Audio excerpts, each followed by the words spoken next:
Played truth or dare at a party that went way too far. His face when I got home hurt me to my core. Hello, Reddit. You know that saying, lies having short legs? It really is true, and I am a living witness of that right now because my life is getting ruined because of the life of deceit and lies I tried to live. But eventually the lies have now caught up to me. My name is Anna, and I'm 26, 5 years old. I'm a writer and editor, and I work for a small publishing company. I'm actually here because I need some advice. I did something really bad, and I regret now so much, but not even my tears and begging is able to solve this one. I guess I have gone too far, and there's no coming back from it. I really desperately need your advice, guys, and I know most of you will definitely see me as the bad person, but please just help me. It's my boyfriend, Peter. He found out about something that was supposed to be a secret forever, and now he's so mad at me, he won't even talk to me at all. Well, I cheated, and Peter found out about it, and ever since that day, which is a week today, Peter has refused to talk to me despite my several attempts. Before you judge me, hear me out first. It wasn't like it was planned or something. It just sort of happened, and I know that I could have done better with the choices I made, but I was helpless and couldn't help it. My choices weren't mine anymore, and I had no choice except going along with the flow. I cheated on Peter with my ex-best friend, Sam. Don't get me wrong, I never cheated with Sammy because I was in love with him. In fact, Sam had been like a constant in my life, and growing up, he had always been like a brother to me. Sam was the jovial and fun one. He was outgoing and easygoing, and so he was always so popular and made lots of friends. We grew up together in the same hometown, and because our mothers were best friends, we were forced to hang out together almost all the time. It was inevitable that we became close. By the time we got to high school, Sam had become really handsome and had his fill of girls. It never bothered me at all. In fact, girls paid me or tried to do stuff for me just to get with Sam. Because of the many girls flocking around him, Sam had never stuck to just one girl before. I was the opposite of Sam. When he was fun and easygoing, I was quite difficult, and I spent most of the day stuck in the library. The only things that interested me were books, and I never was much on the beauty side, so it was easy for me to be unnoticeable. Well, except when I'm with him. I hated how different we were. I was so shy, and I could barely string together a correct sentence in public, and for the longest time, I hated that about myself. I wanted so much to become like Sam, or maybe become one of those girls that attracted the boys. The only ones I attracted to myself were the nerds who were even weirder than I was. I was so jealous of Sam, and I purposely applied for a different school when we wanted to leave high school because I wanted to be far away from him. When Sam found out about it, he was very mad and refused to speak to me until we both went our different ways. In university, I was a totally different person, or I tried to be. I wanted to be the female version of Sam, and I started by getting rid of my bangs and curls. I learned that guys were attracted to blondes, so I made myself a blonde, and I bought new clothes that were so tight so they would enhance my slender body. I behaved like a totally different person in school, and even though, deep within me, I knew I was a fake. The guys I dated in school then all ended things with me within 3 months. The one with the highest record had been Joe, who had broken up with me on the first day of the 4th month. I remember what he had called me, a fake. He called me a fake and had made jest of the fact that I was pretending to be who I wasn't. When Peter came along, he changed my entire thinking and perspective about life. He made me realize a lot about myself, although we never started out as friends. In fact, I didn't like Peter at first. I only tolerated him because we had mutual friends. He was always the only one who could see through my facade. He never made a joke of me like the others did, and I would laugh along with them, pretending like I wasn't hurt by their words. He would just stare at me quietly, and eventually we ended up being good friends. Peter and I didn't get together until after school, though. It was only after we graduated that Peter had asked me out, and I agreed immediately. He was the only person I could ever truly be myself around. Peter taught me self-confidence, and he installed in me trust in myself. He encouraged me, and he never looked down on me. He made me feel special and wanted, and all that made it so easy to fall in love with him. I've always known Peter as one of the brightest students I could ever come across. He was really smart, especially with computers, so it was very easy for him to get a job immediately after school. But that wasn't the case for me. I couldn't get a job, and I was really frustrated and sad after months of looking for jobs with no hope. Peter had encouraged me to start writing. He was the only one who recognized and realized that I had a gift of writing and wanted me to pursue a career with it. I started living with him some months after graduation, and I never regretted that decision because Peter was always making sure that I was comfortable and happy. And Peter then helped me get a job at the publishing company where I work now, well until 3 days ago, because he wanted me to know how things were done with publishing books. And he wanted me to take advantage of working there to help publish my books. I agreed with him and I started working there, and honestly, it was amazing. Everyone at work were good people, and they weren't pretending to like me because they had an ulterior motive. My confidence gave another boost, and I was really happy. I was grateful for Peter, who helped me deal with those feelings of mine, and it continued for months, and I thought I was over feeling like that, until I just wasn't. After a year of living with Peter, that stupid feeling came back. That feeling that had disappeared after I started dating Peter came back full force, and instead of ignoring the feeling or fighting it, I let it in. And it hadn't been because of Peter. It had been because I had seen him again. I had seen Sam after so many years of not speaking to each other. I saw him, and he was looking so nice, and almost like he had forgotten I existed, just like most people did all the time in my life. I had gone to the coffee shop close to the publishing company during my lunch break to get everyone coffee. I had volunteered because the lady who was always getting our coffee was sick, so I volunteered to go. And I had ordered the coffee that I wanted according to the list I brought with me, and I sat in an empty chair to wait. Then someone touched my shoulder, and when I looked up, it was him. I was so shocked, and for the whole 10 seconds, I didn't say anything and just stared at him. Not because I didn't want to say anything, but because I couldn't think of anything. What do you say to your ex-best friend after so many years? Well, he was the one who broke the silence, and he had sat in front of me talking and chatting like we never stopped. I just stared at him, confused at how easy it was for him to just assume we're still friends after so long. I kept mute as he chatted away, talking about how school had been and what he was up to now.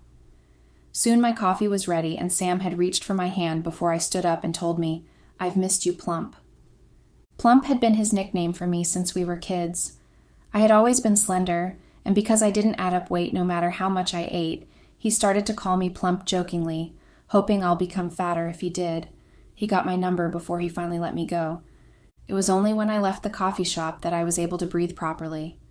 And when I looked back, I saw him sitting at a different table with 2 other people. I wasn't surprised because it was expected. Sam was never alone. He was always surrounded with people. I got back to the office and I kept thinking about him. He looked even more handsome, and it was like he never stopped to think about me. For some reason, the feelings I used to have as a teenager came back, and at first I was able to brush it off. But it seemed the universe just hates me, because from that day, I was bumping into Sam at different places, and it made me grow really uncomfortable. He invited me to visit him so severally, but I kept refusing. I didn't want to be associated with him anymore. He made me feel inferior, and then there was the fact that most people back then faked liking me just to get close to him.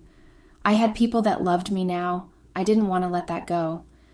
But then I started to feel like I had to show him, to prove to him that I wasn't the same girl he knew anymore, that I was confident and could make genuine friends.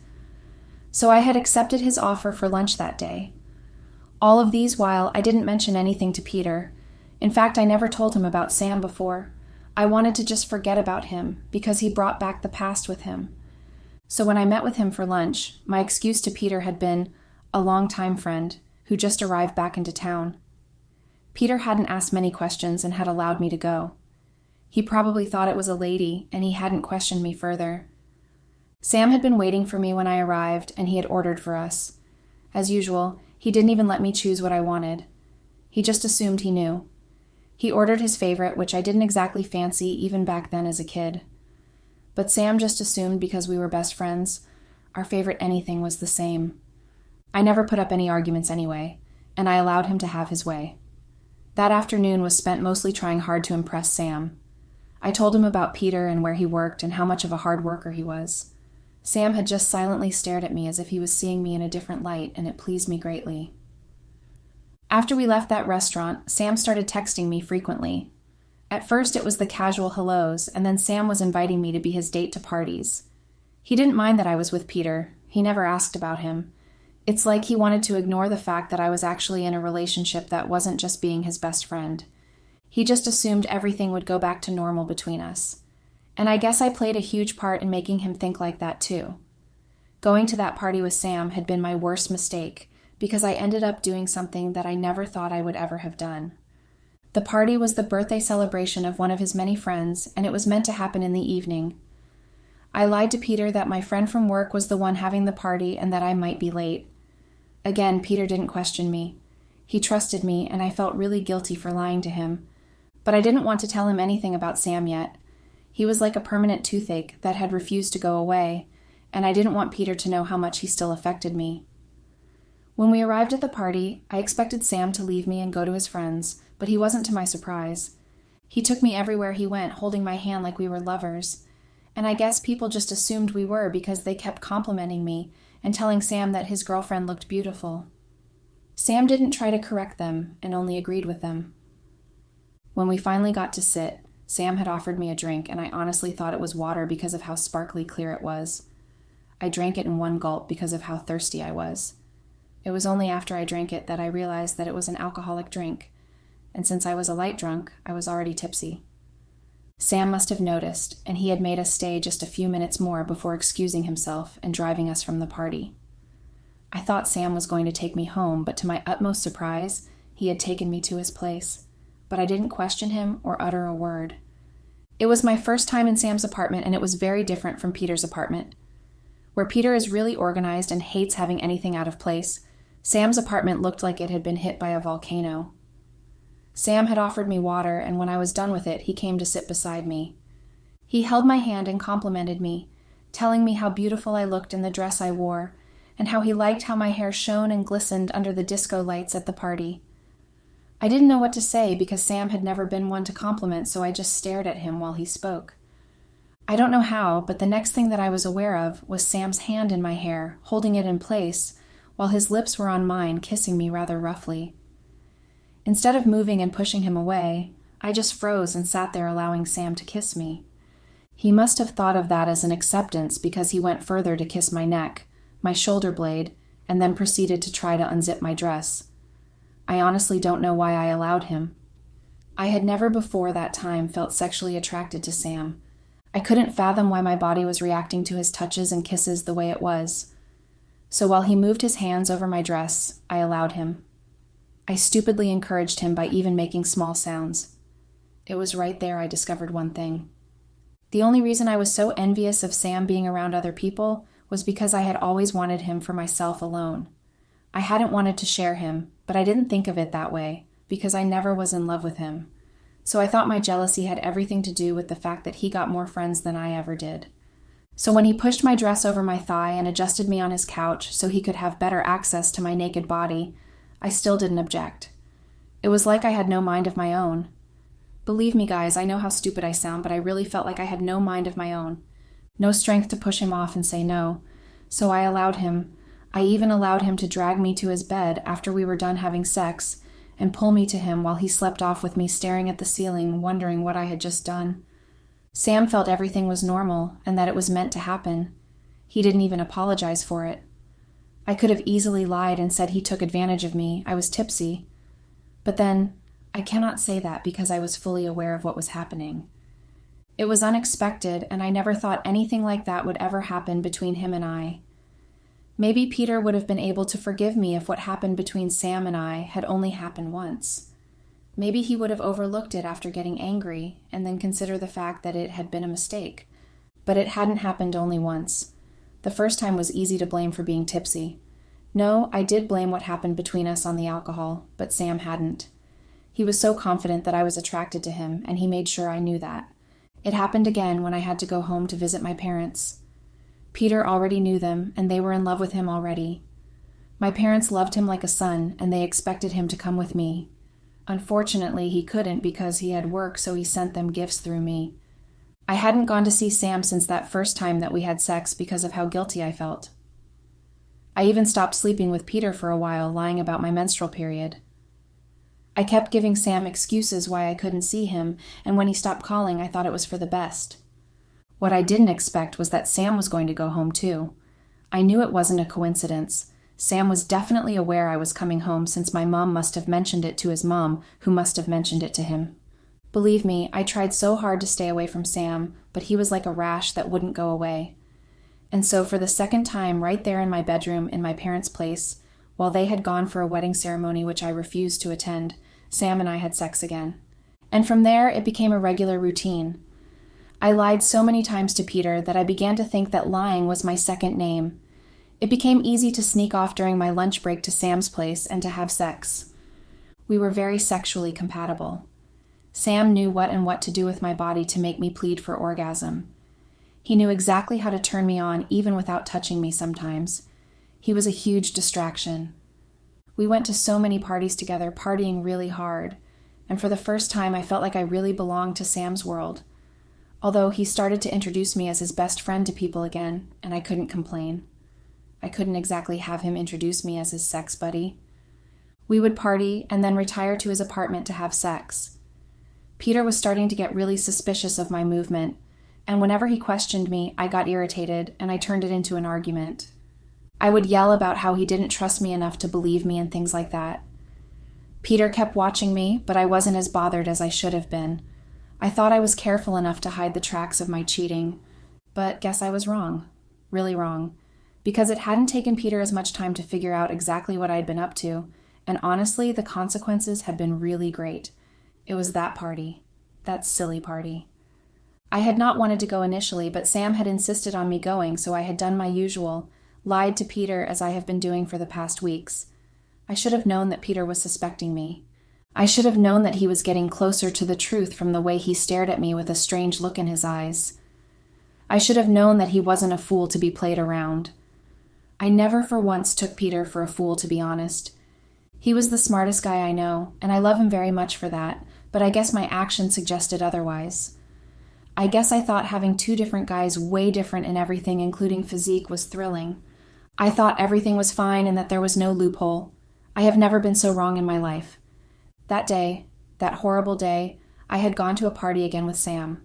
It was a housewarming party by a friend of Sam's who had by extension become my friend, and she had promised a different kind of party. There were drinks and food and everyone was socializing. Everyone was having fun. Her house was pretty big, and according to the rumors which Sam had told me about, the house was given to her by her lover. At that moment, I envied her. At least she gained something other than sex from the guys she was sleeping with. All I had from Sam was just sex, nothing useful, nothing indispensable. But I said nothing. I just smiled and pretended like I was happy for her. The host decided that everyone should gather round for a game of truth and dare. I decided to be daring, and I volunteered for the first set of people playing the game, and I found myself in the midst of free-flowing alcohol with limits. I was drunk and laughing, and I was having the time of my life being dared to do ridiculous things and daring others to do the same. I was drinking at first to avoid doing the dares, but I was already so tipsy, so I had to start doing dares to avoid getting totally drunk. I had been dared to do ridiculous things, especially with Sam, and they were obviously testing the limits of our relationship. By the end of the game, after I opted out, too tipsy to continue, I had smooched, kissed, and even given a lap dance to Sam as I was dared to. My panties were missing from my body and in Sam's pocket, and I thought I was finally in his circle of friends. I mean, they cheered me on when I did those dares, and I thought I was finally accepted. I was happy and giddy, and when it was time to leave and I had reached for my coat and phone, I realized that I had a call from Peter and also a message. The message sounded urgent, and I became really worried. Peter had never been one to request my presence that urgently, especially on nights when I told him I'm going for a party. So I took a cab and made a detour home instead of going to sleep off the alcohol at Sam's place. When I got home, I got the most shocking news of my life. The first thing I saw when I entered the room was Peter sitting on the bed, staring at his phone with a blank look in his eyes. And when I called out his name, panicking a bit, he raised his head and looked at me. But this look was different. It wasn't the same look that I've always known. Peter was a thoughtful person, and his eyes were one of his major ways of communicating his thoughts. I had always teased him about how a certain saying about how the eyes are the mirror to the soul applied very much to him. And this time it was clear what his eyes were saying to me. It was filled with a mixture of a lot of emotions, hurt, anger, and betrayal, disgust even. I was so shaken to my core from the way he was staring at me, and when he sat up straight and asked me a single question, I tried to pretend like I didn't know what he was saying, and I put on a confused look, but Peter had brought out his phone and showed me a video on his phone. It was one of me dancing and kissing Sam and laughing like a hyena. I was so shocked. I didn't know how he had gotten the video, and I couldn't think of a person in that party that knew Peter and might have sent him the video. I was still thinking while staring at the screen like I could miraculously make the screen disappear along with the disgraceful video. But when I looked up, shaken from what I was seeing, his looks made me sober up instantly, and I immediately went down on my knees trying to beg for forgiveness. I tried to justify my actions. I tried to blame everything on Sam and the alcohol. I tried to make up different excuses just to justify what I did, but Peter had shaken his head, his anger obviously making his body movement jerky. He told me then that he had followed me. He saw me getting drunk and laughing. He told me he saw me kissing and dancing for another man. He saw me when I had been dared to remove a piece of clothing and hand it to Sam, and I had decided that my panties were the best object. He saw everything. I tried to beg him and make him understand that it was a mistake. I tried to tell him that I'm only in love with him and that Sam had just been a distraction. I tried to tell him, but Peter wasn't listening to me, not anymore. He asked me to leave his house. It didn't matter that it was midnight and that I literally had nowhere to go. Peter didn't just want me around him. I disgusted him, and it was obvious from the way he shifted away when I reached for him. It was obvious from the look in his eyes. I tried again to beg him, but he just went to the door and held it open for me, his message clear. I walked out shaking in my skimpy dress, and before I turned to try and beg him, he slammed the door shut. I slept in the garage that night. Well, I stayed there, but I couldn't sleep. I was crying my eyes out, and my headache was getting worse from not sleeping off the alcohol totally. I was hoping stupidly that by the morning Peter would pity me and perhaps hear me out. But he just walked into the garage the next morning, all dressed up for work, and entered his car without glancing at me once, and then he drove off. I waited for him the entire day, still in the same dress I wore the night before, but Peter never came home that night. I had to eventually get somewhere to sleep before I got killed by pneumonia. And since then, I've been going back to the house trying to figure out a way to talk to Peter, but he has made it obviously clear he wants nothing to do with me. The third day when I got there, I met my things right outside the door. He wasn't playing about his decision. He was done with me. But he can't be. I can't let him be. I love Peter, and I know I did an awful thing. No, a terrible thing. But I really still love him so much, and I'm so scared to lose him. Please, guys, what do you think I can do? I regret my actions very much, and I know how horribly I behaved, but I'm desperate at this point. I cannot lose Peter. Please. What should I do? Update. Hello, Reddits. It's been a whole month after my last post, and that's 1 month and 1 week since Peter found out about my secret relationship with my ex-best friend. And I cannot just say that life has been bad, because it has been worse than that. Do you know what it feels like to watch your entire life crumbling in front of you and knowing there's nothing you can do about it? Yeah, well, that's me now. My whole life has crumbled, not just with Peter, but with everyone else. After Peter threw me out of the house and I was so desperate for a solution, I had come online obviously to beg for some sort of advice or help, but I was given none. Rather, all I've gotten so far has been insults, and it has been so much that it has affected my mental health quite a lot. I know I deserve a lot of what you guys have said, because I'm pretty much at fault, and I cause everything happening to me now. But that doesn't make it hurt less. When I read through your backlashing comments, it almost feels as if I could hear you guys right beside me, the tapping of your screen to type those words just to hurt me, the look of disgust and irritation on your face as you read my post asking for help after doing that whole damage. I can literally feel it, and it makes everything all the more painful. But it didn't stop me from being so desperate. I wanted to get Peter back into my life, so I decided to tell my parents, just so they could help me beg Peter to take me back. But their reaction had been worse than most of you. My mom had reached for me and slapped me hard across the face. It was the first time in my whole life that she was hitting me. My mom usually hated any sort of violence, and so she raised me without one. But that day, she had been so angry, and she had slapped me hard and then ordered me out of her home. My dad just sat there without saying a word, and I knew from the look in his eyes that he was very much disappointed in me. I still didn't give up. I went to Peter's friends and begged them to help me, but they weren't interested in helping me. They were all so angry and had told me they had told Peter from the beginning that I was bad news, but Peter had not listened. I realized just how doomed I was when nobody would help me. And the funny thing was, I had shot myself in the foot. In my quest to get Peter to forgive me, I had exposed myself totally and completely without any sort of revenge from Peter. The news of my cheating spread like wildfire, and people started to avoid me like a plague, especially those who knew me before. It was unbearable for me everywhere. At work, the gossip and whispers became too much, and I eventually had to quit. Nobody wanted anything to do with me, not anymore. Even Sam, who had also been a participant in ruining my life, avoided me too. Apparently, my mom had cut off her relationship with his mom, and he was blamed by his mom. He also apparently started to lose a lot of friends. And I'm sure being lonely for the first time in his life is enough punishment for him. But for me, the worst punishment had been losing Peter. And I don't think I can ever recover from that. Never. Update. Hello, Reddits. This is my last and final post here. My life hasn't been any better from the last time I posted here. Peter still hates me totally and won't forgive me, and everyone still avoids me. But nothing hurts as much as losing Peter. Peter had been reliable and gentle, and he taught me to be confident and believe in myself. Without him in the picture, I'm totally lost, and I don't know where to go from here.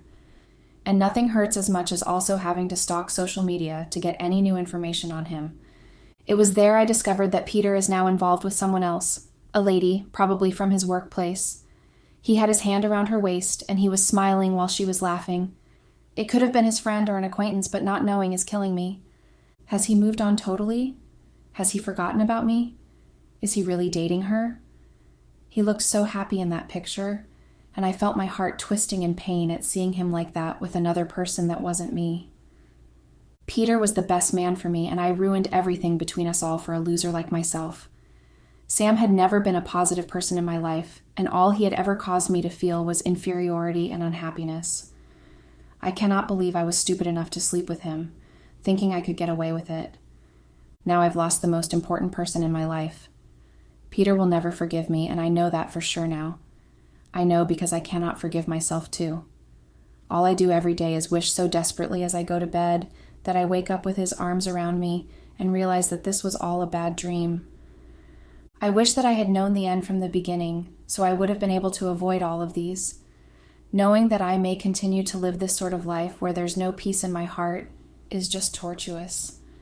And I cannot stop remembering the way Peter had looked at me that night when he found out about Sam. That look of anger, hurt, and disgust, all in his eyes, it haunts me every night in my dreams. I wish I had never met Sam, or even allowed him into my life again, only to ruin everything for me. I regret my choices now so much, and I wish I had not felt the need to feel so important in public and done everything I could, including sleeping with Sam, just to belong to the crowd. I wish I had stayed in the protective cocoon that Peter had provided me. If I had, by now, I'd probably only be posting about how good life is, or I might not even be on this app, obviously surrounded by people who are irritated by my posts and make sure they let me know through their cruel comments. I will never have been here trying to express my feelings and still yet not getting anything other than reprimand for it. Life feels really awful to me, and I know it's all my fault. I did this to myself, and now I have to face the whole consequences. I hope that you guys learned something from my sad, miserable life despite how much you hate me.